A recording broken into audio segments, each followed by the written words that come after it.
I think Fortnite has gone crazy because we live in an insane timeline. The original chapter of the game is back alongside Chapter 6. Not only that, but we also saw the return of the Season 1 OG shop cosmetics, including Renegade Raider. Yes, the Renegade Raider skin returned to the game. What a timeline we live in, and now we're in Season 2. So let's look back at this remake of Chapter 1 Season 1 and see whether it's actually any good through a modern lens. With the release of OG Fortnite, Fortnite now has a battle pass for BR, OG, Festival and LEGO, all available together through Crew. 4 battle passes now is actually crazy. And you know what else is crazy? And today we're looking at the OG pass, which only has around 50 levels, containing 3 skins, 2 rendered completely pointless as they are reskins of skins that would supposedly never return. Then they did. I am of course talking about Renegade Rebel and Aerial Assault Bomber, as well as the return of Renegade Raider and Aerial Assault Trooper. All 4 of these skins are incredibly basic, 2 coming from the OG days of the game and the other 2 trying to emulate it and them. But now they're all available and similar to one another, that whether you want them or what ones you want is up to you. The new ones are obviously modern versions of the old skins and look cleaner, plus they're cheaper with the Battle Pass deal. The originals though obviously have that old charm to them and would be preferred option if I had to choose, but I don't because they all suck. Obviously the OG skins are basic, but they're kinda ugly. Basic by being brown and rough, and I just don't like them for that reason, original or new.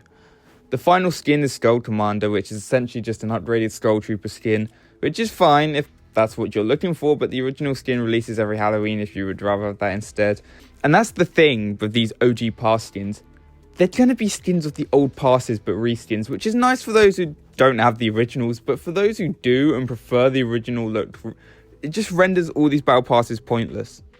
Still, they're fine, and I'm interested to see what they do as the seasons progress, because obviously Season 1 was going to be a little bit basic, and it will get better as it goes on.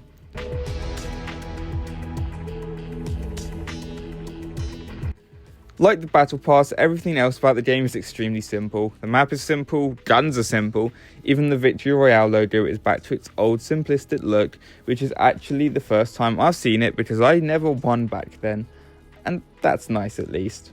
However, the map is so boringly plain. It just shows how much the game has evolved since its release in 2017. And it also makes you realise how one-sided the map was. The Tilted update in Season 2 really was massive because it populated the left side of the map with locations it desperately needed, because it had 3 in Season 1, 4 if you count Loot Lake, whether it is left or central.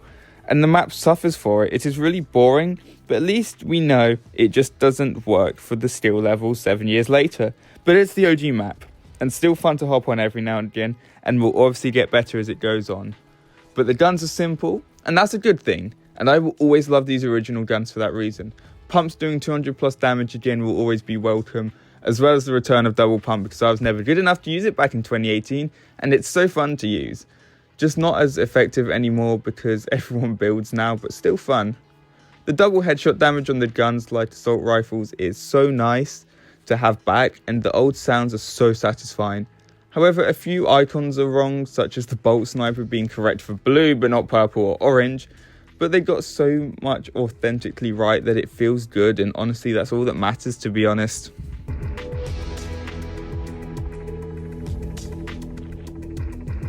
Having OG back is a blessing that will build slowly over time, and Season 1 in the modern day proves that it was the skill and vibes of the time that made this season in particular so special. However, it was still pretty good. There's just something so great about this map and these weapons in my opinion, and this is still better than some recent bad seasons. The turn of Chapter 1 Season 1 gets a 7.5 out of 10. Peace out.